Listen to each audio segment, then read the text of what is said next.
Hope for Every Heart Foundation was founded by Stephen Gashumba, a native to the continent of Africa. As a child born in the deep villages of Uganda, Stephen knows all too well what it is like to live without the basic necessities for everyday life. Things like food, clean water, and schools were difficult to come by. Fortunately, Stephen is among the few who have survived long enough to experience life as an adult. Growing up, he was among 14 brothers and sisters and learned how to fend for himself when it came to getting his needs met. He remembers times where dinner was served to him and 6 other boys on one plate. As soon as his mother set the plate in the middle of the table, it was survival of the fittest. Whoever was the slowest would not have enough to eat. When we used to go to eat, well, we used to, like my mom would put a lot of food and put on one big plate. The plate, we used to call it rusania. Rusania means a very big plate. And so she used to put the food there and she tells us to go. It's like blowing a whistle. Whoever eats quickly is the one who had enough. Tragically, Stephen would experience the loss of 5 of his brothers and sisters due to lack of medical care. One sibling was 20, another was 15, and the other 3 were babies or toddlers. They lived deep in the bush, and the nearest hospital was 70 miles away, and transportation was unavailable. Stephen's mother gave birth to all of her children by herself without any medical help or attention. As a young boy, Stephen was privileged to attend school. However, the school was 10 miles away, so he walked 20 miles every day to and from school. As a child, I remember the first time when I ever went to school. I was 12 years old. I actually took myself to school. I was not supposed to go to school. I just went to fetch water and I had children singing at school and I decided to go check the school out. And I just appeared at the age of 12. And the next morning, my dad took me to school.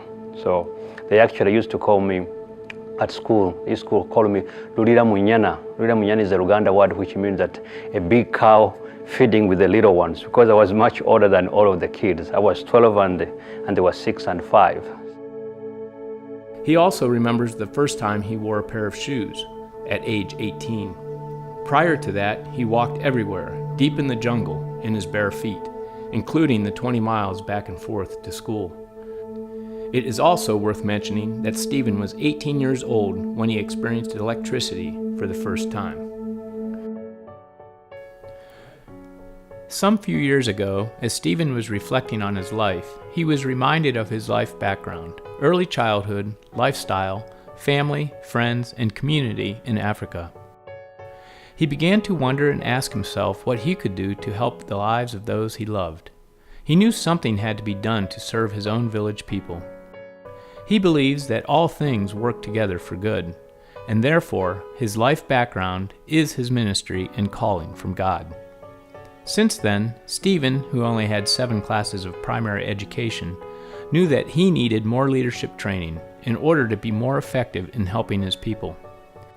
He is now pursuing his education at Ashland Theological Seminary in Ashland, Ohio, where he is being equipped to be able to go home and help his people in the villages of Uganda, Africa. Stephen has orchestrated a myriad of ways to build the village up, enough so that the survival rate and the way of life can soar to the heights of God's desires. Along with meeting the needs of the individual children, there are 5 major projects Stephen has envisioned for this ministry. First is digging a well for clean water. At the moment, the village uses water from a pond that is not filtered or purified. They use this water for daily needs of drinking, cooking, and bathing.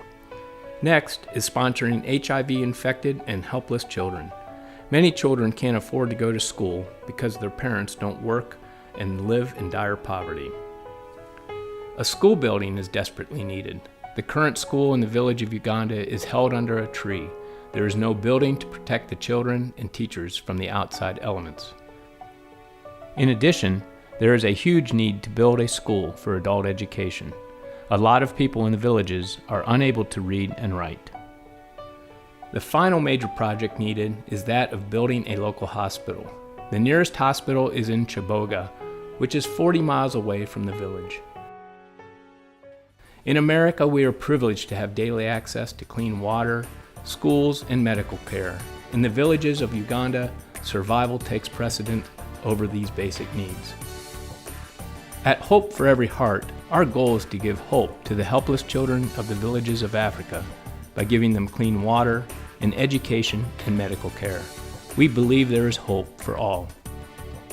Please help support this life-changing ministry right now by sponsoring us as a monthly partner or by a one-time donation. Checks can be made out to Hope for Every Heart Foundation.